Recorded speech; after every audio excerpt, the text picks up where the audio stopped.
test. Give me your worst and you'll get my best. 'Cause I don't know how to back down, how to back down. No, I don't know how to back down, how to back down. Hi everybody, Frankie Sam, and Tasting Tuesday number 10. Right? It's been a great couple of weeks I've been here. I know. Will you fix the camera? Could you? Yeah, I gotta fix the camera real quick. Camera's off. Hang on. Just spin it around. I just got to spin it around, you know. Yeah. Better? Perfect. Thank you. We forgot to set up the microphone, but we're past the 4 minutes, so we need to break the brewing cycle. Would you just... I'll just add the microphone sound later. Yeah. But start breaking your top, and I'll get this going. We're our 4 minutes is up, so we gotta break the brewing process. You know what I gotta do though? What? So, because I was telling you I was tasting that Ethiopian at home. Yeah. Well, I went to go do a traditional cupping like this. We don't have any cups like this at home, so I had to use like another mug, but it was like much wider. Yeah. So you know how like this is kind of deep, so there's like space for the grinds to sit. Yeah. It was like so flat that it wasn't a fun tasting experience, needless to say. So I enjoy us tasting here. What are we drinking today, by the way? Oh, we're drinking Panama. Did you want to say Sumatra? Yeah. We're drinking Panama and Zimbabwe. It's from kind of the eastern part. But I'll show you on a map. So there's Zimbabwe. Yeah. So so it's more Africa. South Africa kind of. Yeah, it's like Southeast Africa. So we have, so that's Zimbabwe. Yeah. We have coffee from Tanzania. Yeah. We have that Rwanda. There's Burundi, Yeah. which is right there. Where's the Yirgacheffe? Yirgacheffe's up here in Ethiopia.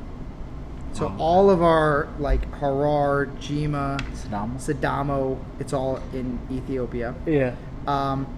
Kenya. That's a really acidic coffee. That's what we're thinking about buying for the next That's order. what I picked. Mm-hmm. And it's supposed to not be so good as like a single origin, but it Yeah. might be good to blend. We could practice blending. Yeah. All right. Are you So good? let's start tasting. Okay. All right, so first we're going to taste Panama. We're tasting it from Central America. It's connected to South America. It's like right there. It is the country that touches Colombia. Yeah, it's the bridge. That hit me weird. That first taste hit me weird. Yeah, that's definitely a weird taste. What is I've that? never tasted that before. That's Well, what the tag says, I mean, it says it has a molasses taste. what is molasses? And I've never I've never said like, oh, hey, I'm gonna go get molasses today for dinner, like, you know. Right. To me, it's got this medium body, but when I get that aftertaste, it tastes strong as hell. Molasses is a sweetener. It looks like a thick dark brown syrup, raw sugar, usually in baking. So it looks like a sweetener is that what I'm tasting? Is that the weird taste? Because we don't have anything like that. No, that body's definitely weird, or it's different. Now that I'm tasting it a couple more times, I'm getting this sweet taste to it. Here we go, Zimbabwe. Zimbabwe, which is a African. southeastern African coffee.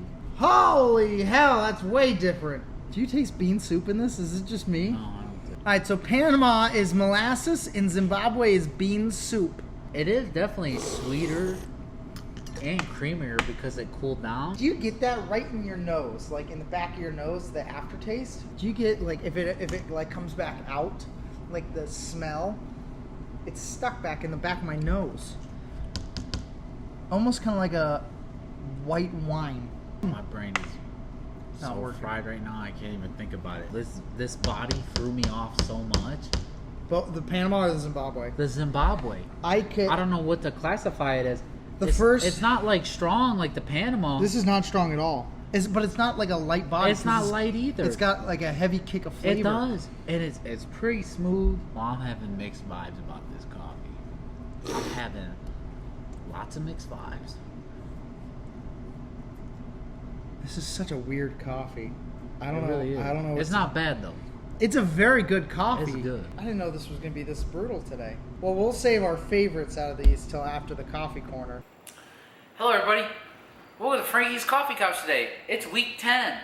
That's That's 10 whole weeks of Tasting Tuesday, and for all you that are watching, I'm glad y'all stayed along on this journey. Hopefully there's many more videos to come.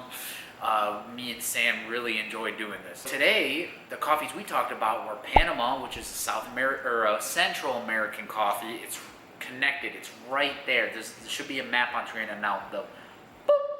That should pop up right there. Connected right to South America, but it's Central America.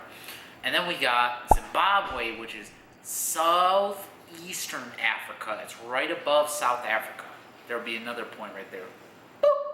So today we're going to start with Panama. The very interesting thing about Panama is it's such a small country compared to a lot of these other coffee producers. And in 2013 to 2014, they actually only produced about 45,000 sacks of coffee, which places like Brazil, some of their farms single-handedly will do that in a month. It has a lot of rich volcanic soil, and it creates these microclimates for this coffee to grow.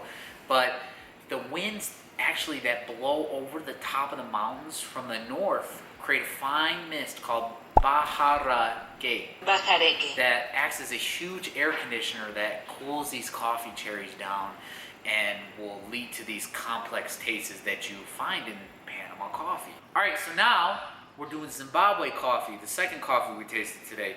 So, important thing to bring up about Zimbabwe coffee is there was a program brought in that revitalized, because for a while they were going through a lot of economic trouble, that they weren't able to grow coffee, so they did this program and now they're doing it again. The best thing about Zimbabwe is its climate as well that helps these coffee beans cultivate and grow. It's very suited, they say, for growing Arabica coffee, which is what Zimbabwe coffee is. The area has good rainfall. It has about 800 millimeters a year. It has rich soil, and its cool temperatures and its altitude of 4,000 above sea level help it, but it's not the greatest climate because they get hit by cyclones, which are just crazy weather, and they have terrible dry seasons where it's just everything dries out. Hopefully y'all learned something this week from the Coffee Couch with Frankie. See y'all next week. Y'all stay safe out there. See you again. Favorite coffee. So we had Panama, we have Zimbabwe. What was your favorite coffee out of them? I think out of the two of them, it was definitely Zimbabwe, even though it was really hard to sort of pinpoint what its body was. Yes. To me, I liked its aftertaste a lot more than Panama, which, you know, Panama had that sort of, it had a heavier kind of taste to me. Yeah, I think I'm with you. I like that Zimbabwe better. It was a I good like coffee. the Panama, I think, but because Zimbabwe was so complex, if I had to choose which bag I would want, Zimbabwe or Panama, I'd probably get a bag of Zimbabwe just to figure out the flavor. It was just more, there was more mystery behind it. Cool. That's episode 10. We're sorry we didn't get cake this week like we said we would last week.